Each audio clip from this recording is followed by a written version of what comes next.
একটা খেলনা কিনে দিলে হাইস্ট 2 থেকে 3 দিনের মাথায় আমার বাসায় ওই খেলনা ভেঙে চুরে অস্থির হয়ে please like and follow. Hello everyone, this is Fatema, welcome Fatema blogs.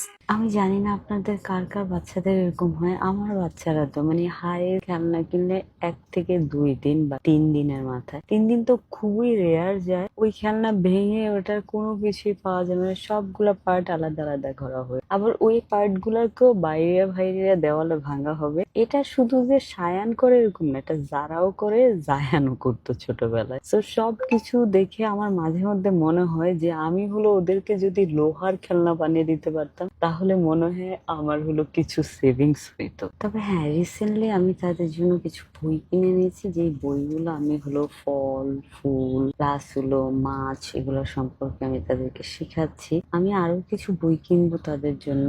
তবে সায়ান হলো ইদানিং গল্পের বই পড়তে খুব পছন্দ করে, তাও আবার ভূতের গল্পের বই, ঘোস্ট টাইপের। সো ও হলো আই ডোন্ট নো সায়ানের থেকে পেয়েছে বা কার থেকে পেয়েছে, ও ভূতের গল্প খুব পছন্দ করে। যাই হোক, তাদেরকে রেখে আমি চলে আসছি রান্নাঘরে। আজকে অনেক কিছু রান্না করব। এখানে একটা ভাজি বসিয়ে দিলাম। তো ভাজিটা মোটামুটি হয়ে গেছে, তারপর মাছের একটা কারি করলাম। আমার বাসায় না ভেজিটেবলটা আমি একটু বেশি রান্না করি।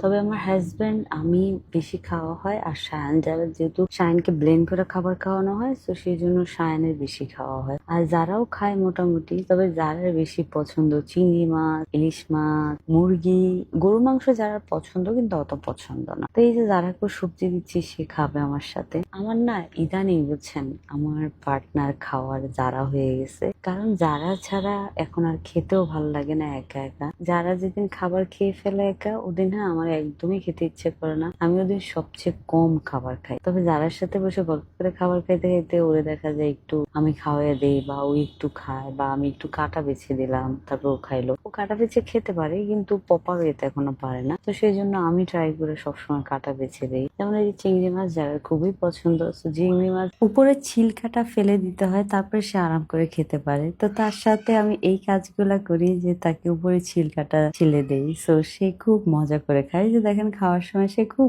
একদম কিউটি একটা নাচ ভাব করতেছে। তবে হ্যাঁ, মা হিসাবে না জানেন, মাঝে মধ্যে আপনাকেও একটু আনহেলদি লাইফস্টাইল মেনটেন করতে হয়। এই যে যেমন সন্ধ্যার দিকে আমার হাজবেন্ড হঠাৎ করে পুরি সিঙ্গারা আনছে, তো আমরা হলো বসে পুরি সিঙ্গারা খাচ্ছি। তবে পুরি সিঙ্গারার সবচেয়ে ইন্টারেস্টিং জিনিস কি জানেন? ওই যে ঝোলটা, ঝোলটা কিন্তু এত মজা লাগে। আবার হলো জায়ান এখানে চিপস খাচ্ছে, জায়ানের সাথে বসে চিপস খাওয়া স্টার্ট করে দিলাম আমি। এই যে এখনকার বাচ্চারা একটু আনহেলদি খাবার দাবার পছন্দ করে, সো ওদের সাথে সাথে আমিও আনহেলদি লাইফস্টাইল স্টার্ট করে দিলাম। তবে হ্যাঁ, বাচ্চাদের সাথে এই টাইম গুলো আমার অনেক বেশি মজা যায়। দেখা যায় জায়ান কোনো কিছু খাচ্ছে, ওর হাতে থেকে নিয়ে আমি খাওয়া স্টার্ট করলাম। সো এভাবে আমার দিনটা কেটে যায়। আলহামদুলিল্লাহ, আজকের দিনটা খুবই ভালো গিয়েছে। Thank you so much for watching my video.